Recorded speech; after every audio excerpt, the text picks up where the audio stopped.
Good afternoon. Good afternoon. Charles, a GED graduate. We back at you for another episode. Um, we had to leave the States, y'all. I couldn't stay for that storm. I don't like snow. So I had to leave the country. I had to leave the 7 to 8, 9 degrees weather for the 90-degree weather. This is what you can do when you make good decisions as a GED graduate with common sense. When you're a GED graduate like I am, and you have common sense, you put yourself in a situation where you can move about the land whenever you want. You don't have to call in sick. You don't have to call into your boss.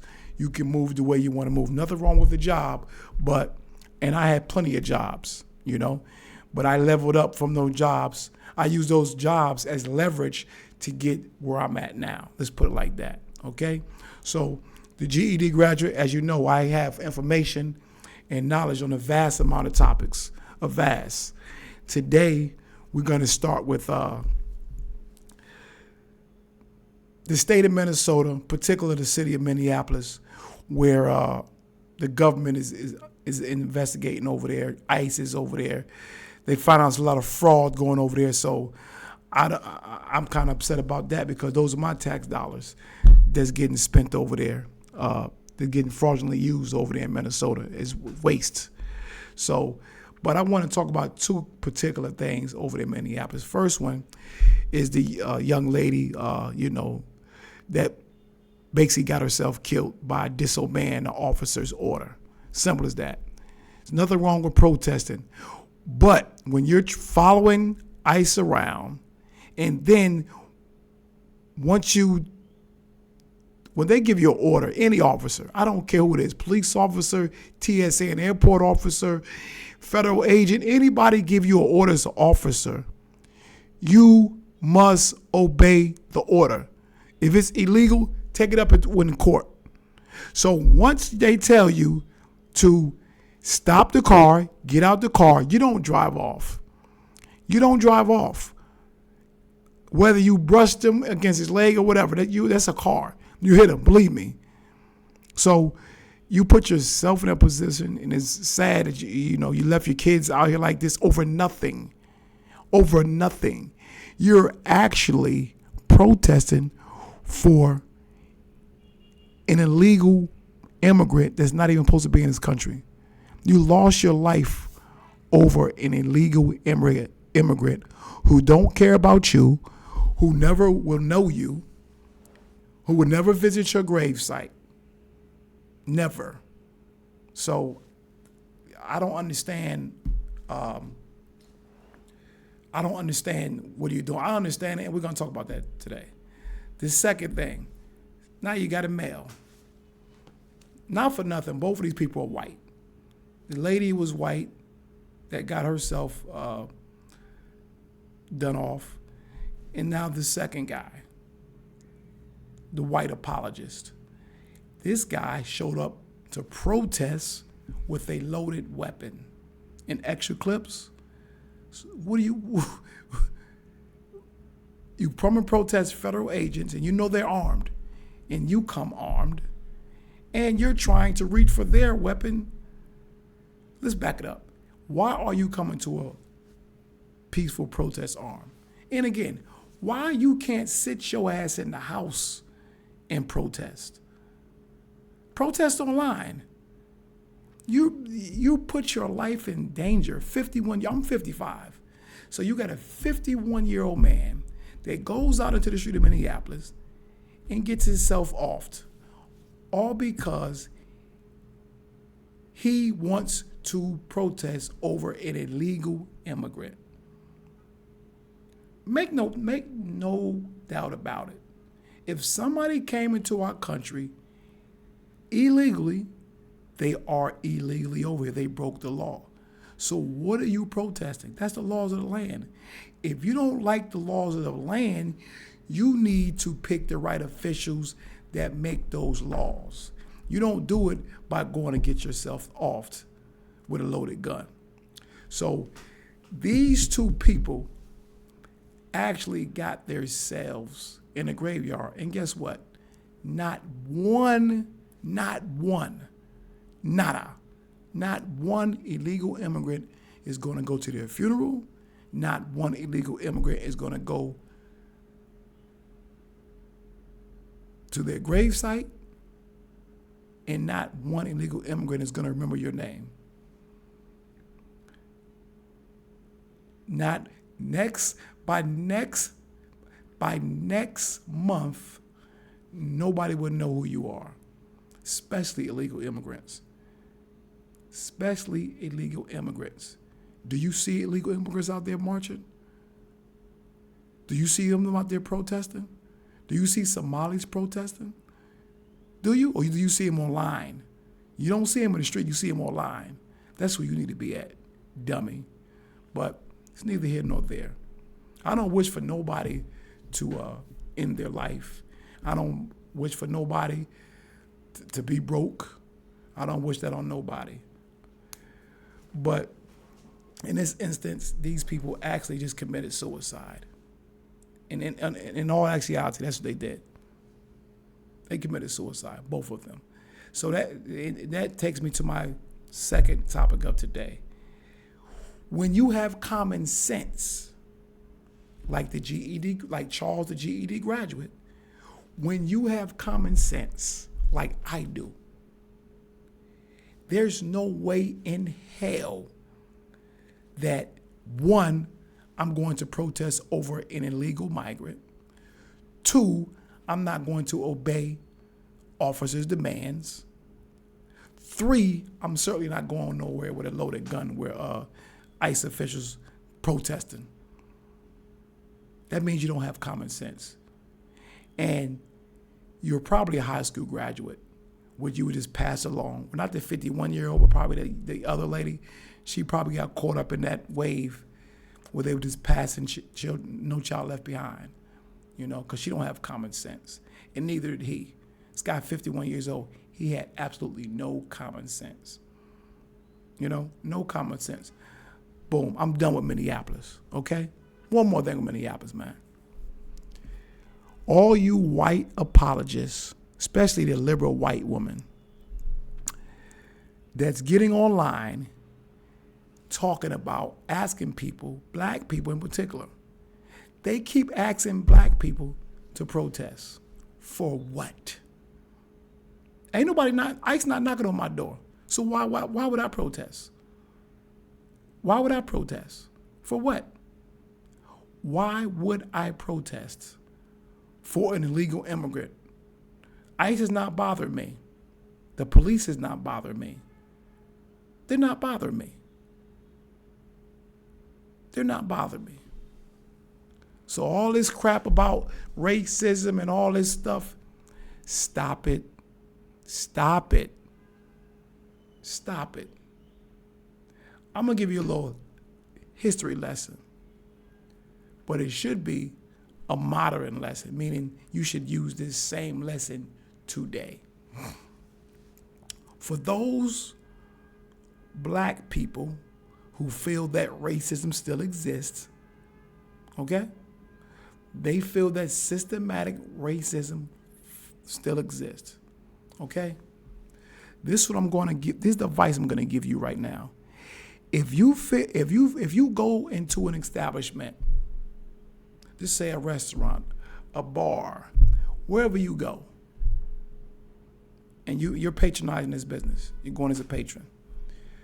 If you go into that business and you feel that you're not getting served correctly because of your skin complexion, why are you there? Ask your question that. Why are you there?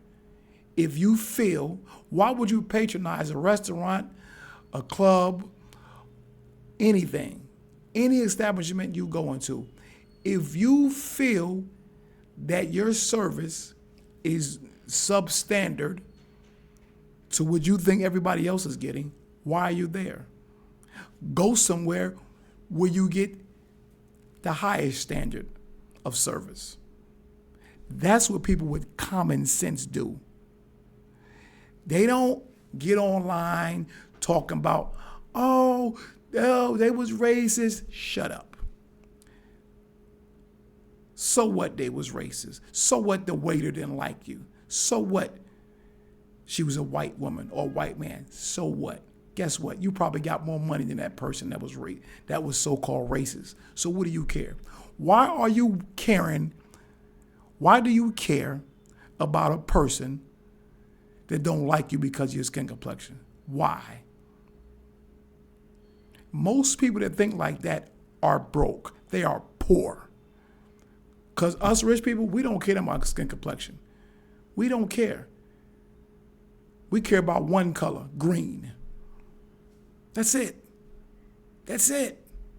So if you don't feel comfortable going into an establishment to patronize that business or whatever, if you don't feel comfortable, why do you go there? I don't have to boycott it. I don't have to go there no more. You know what I'm saying? There's plenty of places I've been to, and I didn't feel that it was racially motivated, but I didn't like the service, but I don't think it was because of my skin complexion.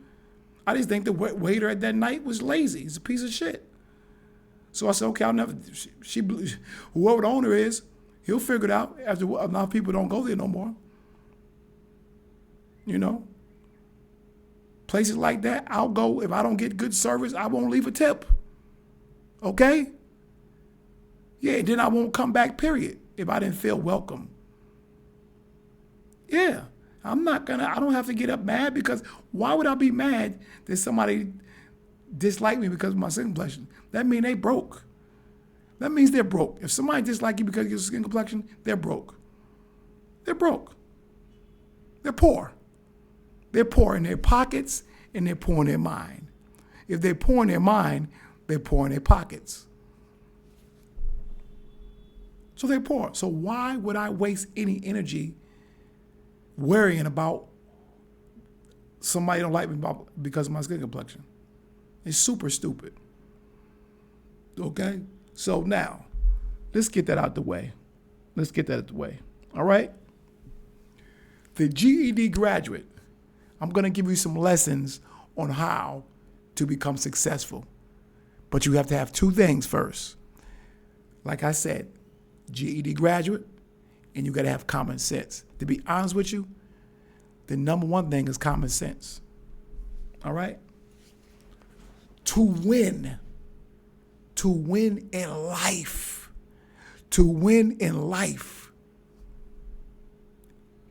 you got to lose. The people in the back, in the middle, in the front, do you guys hear me?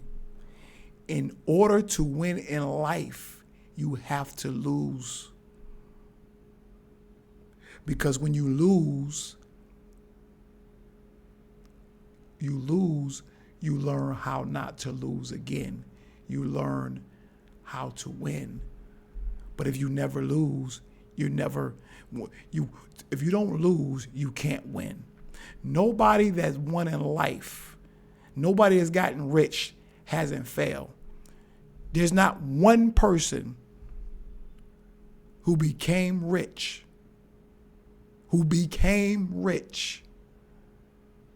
Key word. There's not one person who became rich that didn't lose first, that didn't fail first.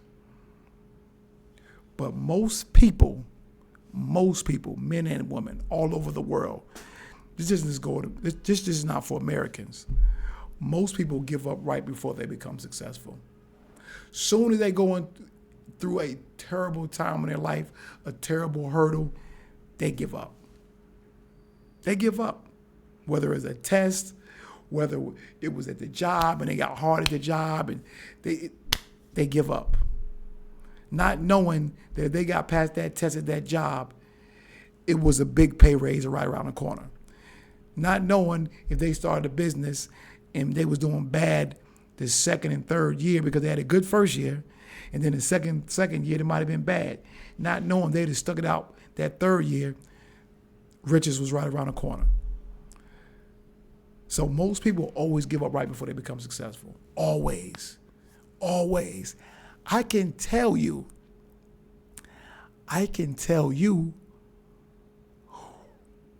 where if I would have gave up, I wouldn't have became successful. I can tell you exactly what point in my life, if I would have gave up, I wouldn't have became successful. That's another video. But if you look back, well, I know because I'm rich now. So I can look back and tell you what part of my life where I knew if I gave up right then, I wouldn't be in 90-degree weather now.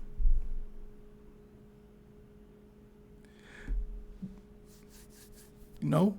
So people always start putting all the attention into whatever happens instead of what's next. This is how the GED mind thinks. The GED graduate with common sense, this is how we use common sense. So if I'm in a business deal and something bad is going to happen or something bad is going to happen, I'm not going to give up. I'm going to push through it. I'm going to push through it. I'm going to push through it. Because my mind is trained to think like this. If something bad is going to happen, I'm already looking for the good that's going to come out of it, because there's no failure without a lesson. So if I'm going through a failed part of whatever endeavor I'm into, if I'm falling in it, I'm already looking for the lesson that's within this failure. I'm already looking because I know in my mind that the blessing is coming. The lesson is coming. The blessing, the lesson, whatever you want to call it. It's coming. But most people always paying attention to what they're going through instead of putting a blind eye at that and find out what's coming next. Okay, whatever you're going through, go through it. And this is it. You can't change it. Look for what's next. That's how people with common sense get rich. Okay? This is how you get rich. Stop surrounding yourself with losers. How you going to be a winner and you are around losers? How you going to be a winner in life when you're surrounded by losers? Losers surround themselves with losers. So if you in a loser circle, you a loser. Look around, see who's winning, and get your ass over there if you want to win. Start adapting their habits. Start adapting the things they do if you want to win. I don't care who it is, family, cousin, brother, whoever it is. If they are losers and you surround yourself with them, you're going to be a loser because there's no ideas about winning in that circle. Okay? Yeah, but I guarantee you, everybody that's winning that you know personally, you don't even like them. You don't even like them. Either you say they're too strict, they're no nonsense, they don't play games, they don't want to go to the places you want to go to, they don't want to smoke weed with you, they don't want to do the dumb shit. That's the winning circle. But you'd rather be in the loser circle because they like to do all the dumb shit that keep you distracted and keep you broke. Yep.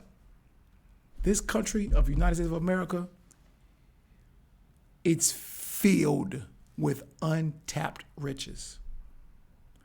I really believe in my heart of all hearts, I really believe this, that this is the land of milk and honey. That the scriptures and Bibles and Qurans and the Torahs, they all talk about the land of milk and honey. I believe in my heart that United States is that place. Because all these people from all over the world, they're flocking to get here. Nobody's flocking to go to Africa. Nobody's flocking to go to Europe. Nobody's flocking to go to South America. Nobody's flocking to go to China. Everybody in the world outside of America want to come to America. Everybody. So that gives me the idea that the most opportunity for here, the milk and honey is here. But are you disciplined enough? Can you see the milk and honey? Or do you just see, I'm going to go protest about an illegal immigrant? Oh, I'm going to keep saying that somebody enslaved somebody 150 years ago, and I'm going to say that's the reason I'm messed up today. The reason I can say the reason I'm broke today is because 160 years ago, somebody enslaved somebody else. That's why I'm broke today. That shit sounds retarded. That shit sounds retarded. If I hear one more person say that because somebody enslaved somebody in this country 150 years ago, and that's the reason why you can't come up today, those are the people that's in the loser circle. Those are people that's always going to be in a loser circle. Always. They're never going to win. And then when you win, they're going to say, oh, you got lucky, or this. They're not even going to say you got lucky. They're going to call you a coon. When you become successful, the people in the loser circle, they're going to call you a coon for calling out the bullshit that they're doing. They're going to call you a coon because you don't want to be a victim. You don't want to run in the victim Olympics, as they call it. They're going to call you a coon because you won't say that I'm broke because something happened 150 years ago. Not 5 years ago, not 5 weeks ago, not 5 days ago, not 5 hours ago, 150 years ago. This means you don't have common sense.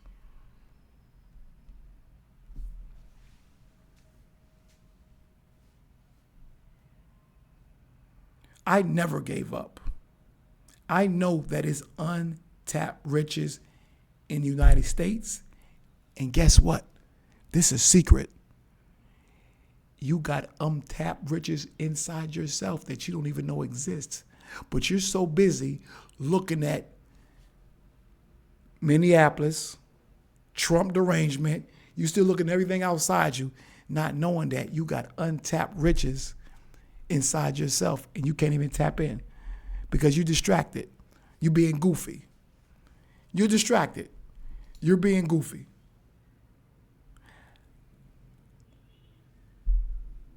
I think out of all the qualities that the GED graduate has, I have a lot of good qualities. I have a lot of good qualities. But I believe one of the best qualities I have is probably resilience. Resilience. Because no matter what endeavor that I indulge myself in, once I started, I'm not going to stop until I finish. And when I mean finish, I'm not going to stop until I complete it. I'm going to win at it. I'm going to win. I'm going to win. I'm going to win because I understand that I have untapped possibilities inside me that I haven't even tapped into yet. So once you're able to tap into yourself and reach in there and grab resilience and reach in there and grab king, because all you motherfuckers ain't kings, and all you motherfuckers not queens. I know we've been taught, oh, he's a queen and he's a king. Nope. Do you have potential to become a king and a queen? Absolutely. But you need to stop following. These liberal white women, these white apologists, these beta white men. That's asking you guys to march getting these movements. Now it's black and brown people. Give me a minute. Give me a minute.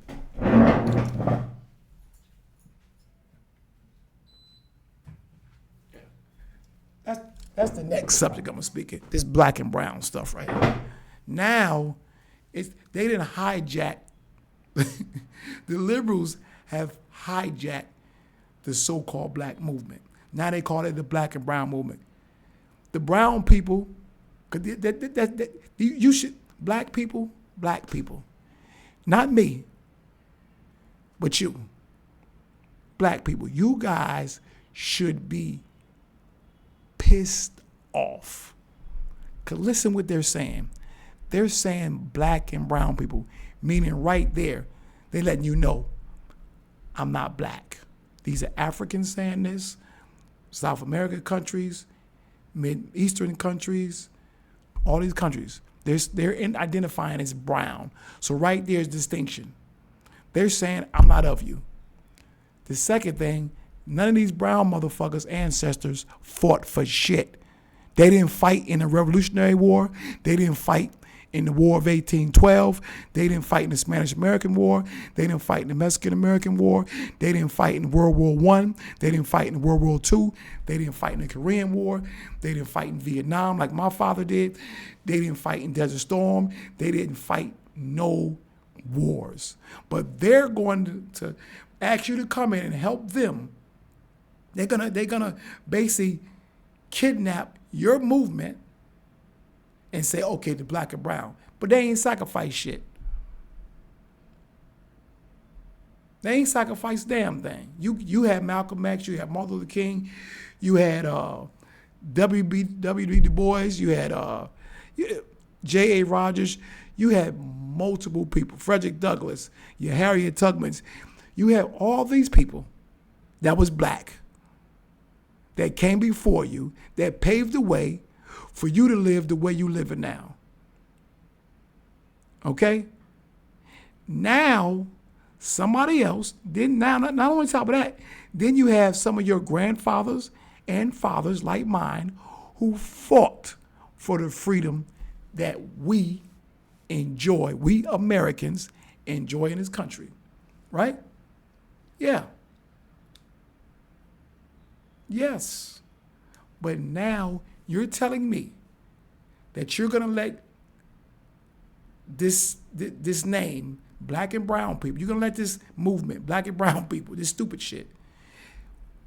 What have they done for you, these brown people? Where the fuck were these brown people in the 60s? Where the fuck were these brown people in the 50s? Where the fuck were these brown people in the 1930s? Where were these brown people in the 1800s? Where were they? Where the fuck was these brown people? Where were they? How did they become so important to you when you were never important to them? What did they do in this country? What have they done, the brown people? What have these brown people done in this country that benefits you? The Somalis, I'm just gonna, because they're hot right now, Somalis. They hot as fish grease. They hot as fish grease. So I'm gonna speak about them, but it's multiple different nationalities doing the same shit they're doing. All of you, I'm gonna make an example. Somalis, all you black apologists, all you black power motherfuckers that's saying, oh, he's kicking the Somalis out because they're black. Go talk to a Somali. They're going to tell you to their face they're not black. Go talk to a Somali. They'll tell you to their face that they're not black. And look around. You ain't never seen them coming nowhere around you. They're not culturally tied to you at all. If anybody races against you, it's them. They don't like you. They don't like you. They don't like you.